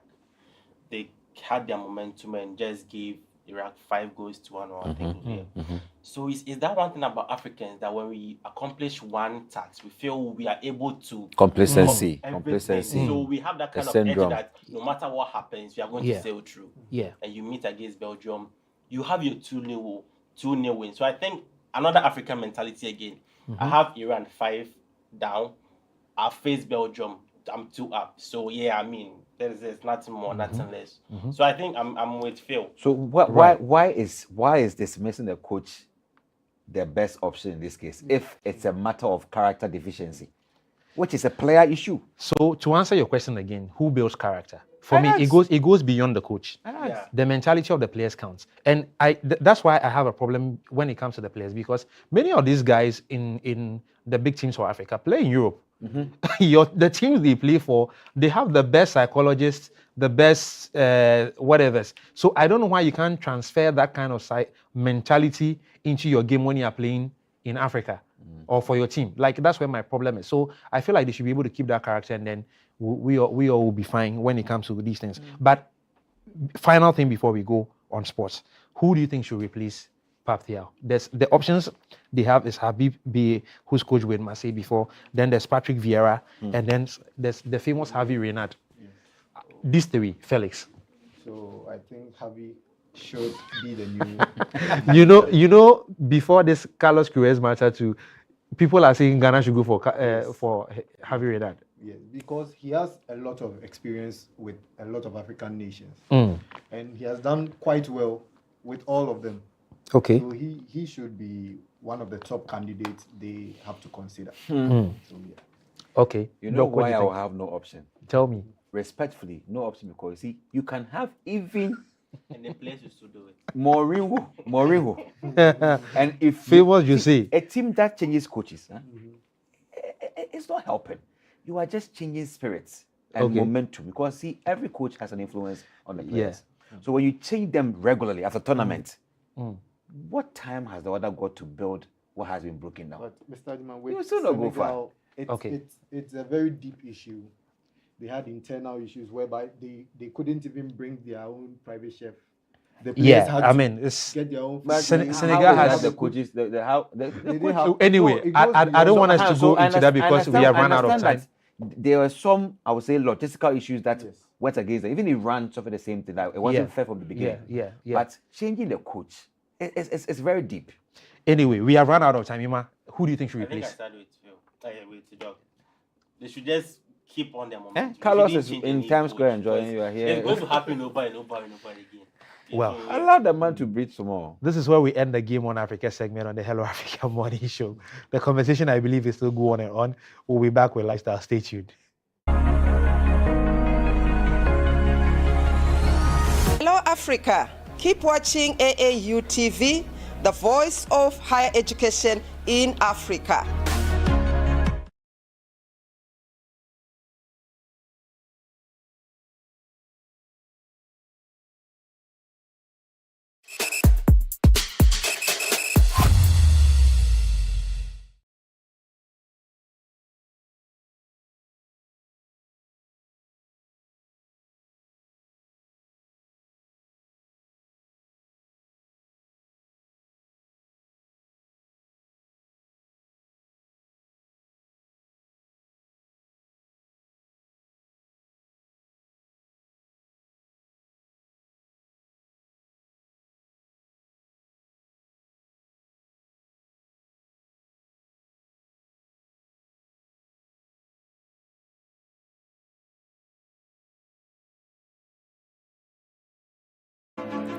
Explore a whole new world of exciting visuals with AAU TV. Get ready for a mix of interesting talk shows, interviews, discovery documentaries, and news on AAU TV. It's not just about watching TV, it's about experiencing something special. AAU TV reaches over 25 countries in Africa, bringing you a blend of knowledge and fun. Learn about different cultures as you enjoy the shows. If you have events or want to showcase your business, we've got you covered. Watch AAU TV free-to-air channel on satellite. Connect with us on Facebook, Instagram, and X, formerly known as Twitter, at AAU TV. Reach out on call or WhatsApp us at +233 26 629 6601 or +233 20 399 5210. AAU TV, the voice of higher education in Africa. Are you a university, college, high school, private organization, NGO, individual professor, instructor or facilitator seeking to take advantage of the numerous benefits of online education? Look no further. The AAU eLearn Africa LMS is a great opportunity to begin your journey to online course development and creation for teaching, learning and training purposes. AAU eLearn Africa LMS, which is a partnership between the Association of African Universities and eLearn Africa, has made available ease to use online learning tools to all stakeholders within the educational ecosystem of the African continent. This is to enhance teaching and learning in the bid to expand online learning opportunities for students in Africa. The online platform is open and available for free to all stakeholders and facilitates virtual access to classes without needing the other tools such as Zoom, Microsoft Teams, among others. For more information, visit www.elearnafricalms.com or contact us via aaulms@aau.org or estherm@elearnafrica.com. Follow us on LinkedIn, Twitter, and Facebook at AAU eLearn Africa LMS.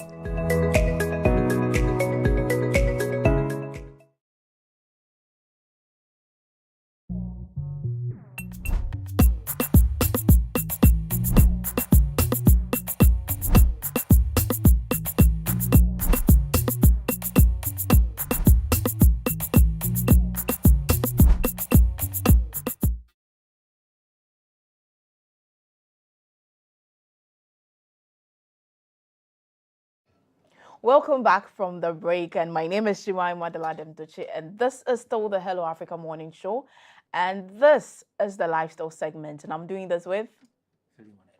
Okay, how are you doing, though? I'm good. How was your weekend? Here and there, but it was okay.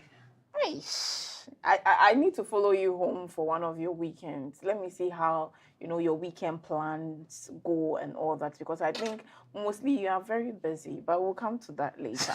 So we have an interesting story today on lifestyle, talking about Accra Airport upgrade security at the checkpoint.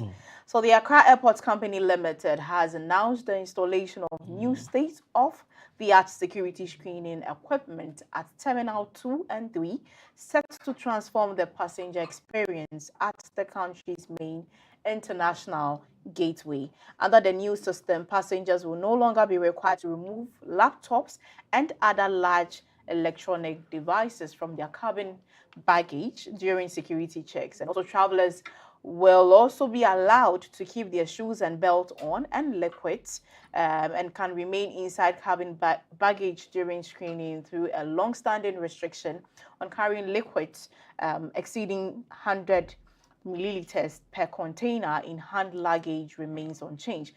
An automatic tray return system has also been introduced to speed up passenger processing by automatically returning trays after screening. And I mean, this is a very interesting story, if you ask me, but before we get into the discussion itself, I would want my colleague here, we are going to share our experiences at the airport. and then we'll look at how important this particular system that has been introduced, what really it tends to bring on board, how easy now the checkpoints or security checks would be. Hi, Phil. Hi. I'm back again. Well, let me share my experience first. Okay. I won't lie. I told a friend. Is this a confession? No, it's not a confession. Okay. But then, honestly, because of how the checkpoints at the airports are, when I'm traveling, I don't wear sneakers. Okay. Because at every point, you will have to be taking your shoe and your socks in. And I don't wear a belt. So I make sure I wear something that would not require me to take anything on my body out. Okay. Unless maybe it's my watch or bracelet or anything. But apart from that, I mean, I don't wear sneakers to the airport. It's either, slacks or, something appropriate though. Yeah. Because the whole checks, when you get there and then you see people taking the tray and putting their laptops, removing their shoe, and actually there's some category, your laptop and your phone in one, your shoe and your belt and your jewelries in one, and you have to now take out, even if it's a power bank, you have to take it out. Like, it's just headphones, whatever it is, you just have to take it out. And you see people, the whole place is, just scattered, and after that you have to sit down and dress properly before you go. And I don't know, this is a good initiative if you ask me, but I don't know what you think though. So, to be fair to the Ghana Airport Company Limited, these things are for our own good, just so we know. Yeah. People are not happy about it because they feel it's a waste of time. A lot of people find it out like to travel, but the funny thing is we also don't want to sit in the airplane for long. So we are thinking that, okay, let's get this done and over with and that kind of thing. So when we are at the airport, we are in a hurry to board the flight, blah, blah, blah, all of those things. But again, imagine we are not doing these checks and somebody ends up holding a power bank. You think it's a power bank, but it's an explosive. It's a bomb. Exactly. And you're going to be on the same flight with this person. Imagine how it's going to look like. So imagine there's a tragedy of this nature. Then these same people who are being checked will come back and say, how did the security people mess this guy coming on board the plane with a power bank or a supposed power bank, which is found out to be an explosive? You get what it is? So I understand that it is frustrating. So I just want us to come from that point of view where we understand that these things are necessary because anything can happen. We are in a very advanced world now, technological age. People do so much, and such that even with mobile phones, all you need to do is probably just tap one button on the phone, and then something can go off. But so it is important. But now that this thing is being introduced, I see a lot of people are happy about it. Yeah, because I won't lie. I think sometimes even when some people are taking their things out, me myself sometimes I forget. Because it's just a bag, and whatever machine the bag is passing through, it's not like electronic for it to detect certain things. They just tell you that bring out your electronics. So even if sometimes I forget that I have power bank even in my bag, and I don't bring it out because I forget. Not like intentional, but so it passes through and then it passes through, and then sometimes nothing actually happens, and then I pick my bag and I pack my things, and I remember that, oh, I actually had a power bank I should have brought out so that they would detect and whatever. But then again, I just hope that this security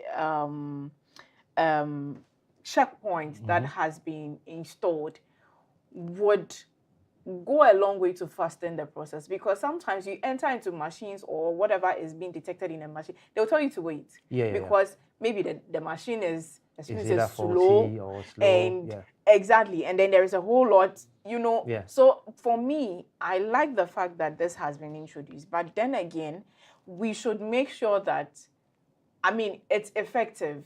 Today, I won't come and then you tell me that, oh, the system is down, so you remove your shoes. And the next day I come and then the system is up, and then I don't have to take my shoes. That's the exact comment I saw on social media, because when this news, I was reading about it on X. There's a video on it. So somebody shared a video on X where one of the immigration officers was talking about it and how this works. So there were comments below the video where people were talking about how this thing should work and hoping that they won't turn up at the airport someday thinking that, okay, everything is fine, and then suddenly, okay, our machine is broken down, blah, blah, blah. Yeah. So we're sorry you had to take off your shoes, take off your belt. Like this kind of, it's quite frustrating. Okay, one of the things we have to struggle to deal with in our part of the world in Africa is that many things or many systems are built, but we are unable to sustain them. I've always talked about sustainability when it comes to many things in Africa. So I feel like if they want to do this, they should do it and do it right. We have all been excited about how our airport has become one of the best airports in Africa, Terminal 3. There was a time when there was a banter between Nigerians and Ghana, not necessarily between us and them, but they were fighting their government that they have recently come to Ghana and Ghana has upgraded, blah, blah, blah. And the Murtala Mohammed Airport in Nigeria, like it's a whole lot. So our airport has even become the talk of of town or even the continent, if you so like. So I feel like once it is an improvement and we are adding on to the facilities and the infrastructure at the airport, which is good for us, we should make sure that it's going to work and work well. Like you're saying, we don't want to have you turn up at the airport and then like the machine is broken down and this has happened. But then too, I wanted to ask you though, beyond security screening, what other infrastructure or service do you think should be improved at the airport? When it comes to the checking of vaccine cards, okay. Yeah, that thing can be really frustrating. I had guys coming to Ghana to do some sports stuff, thing as in 2022.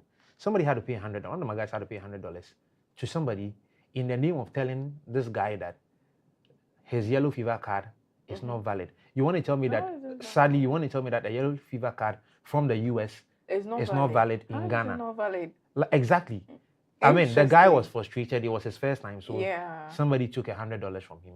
And I mean, so the $100 was definitely taken... it's not going into the government. It's somebody's bribe, so to speak, because unfortunately this guy just wanted to get out of the airport. Okay, and this is somebody who's coming into the country for the first time. What impression are you even trying to create? Of course, I'm not coming again. Exactly.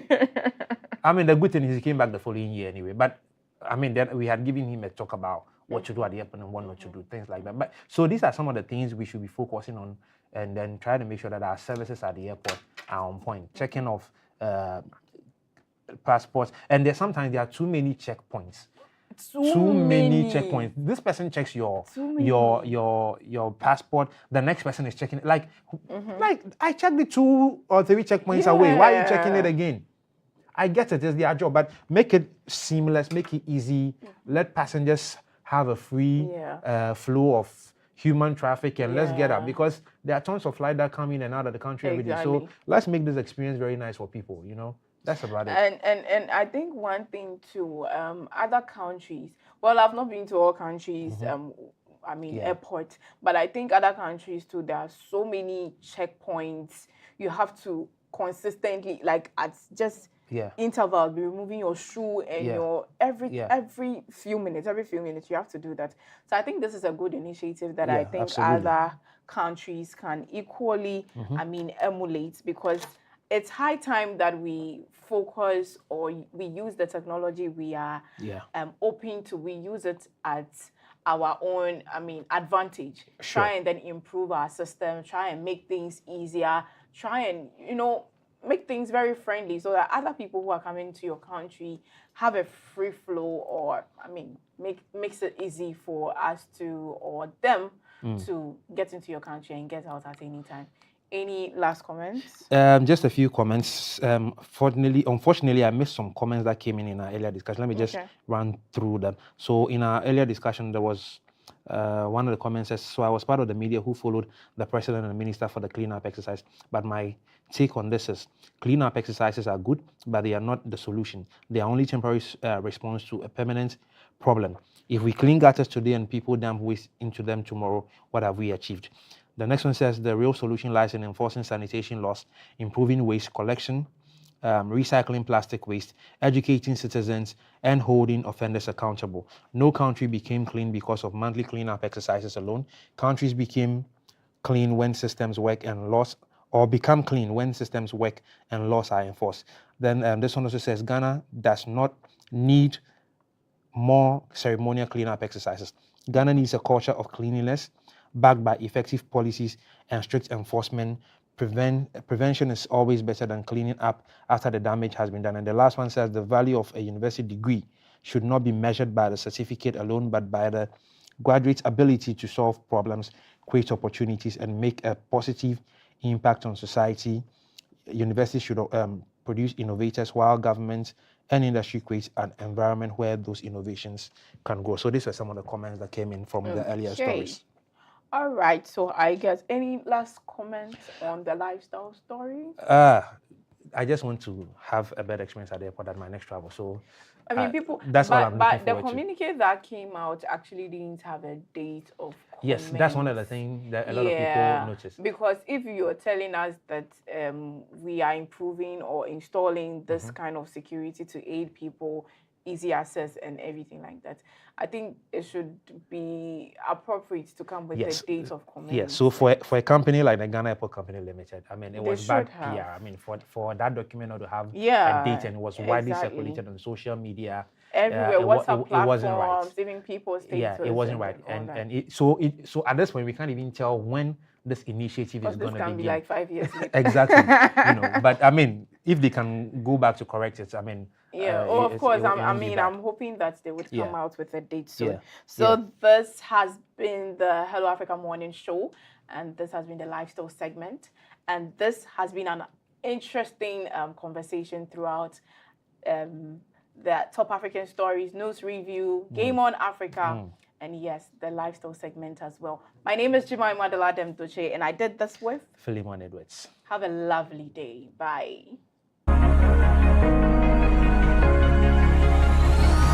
Hello, Africa. Keep watching AAU TV.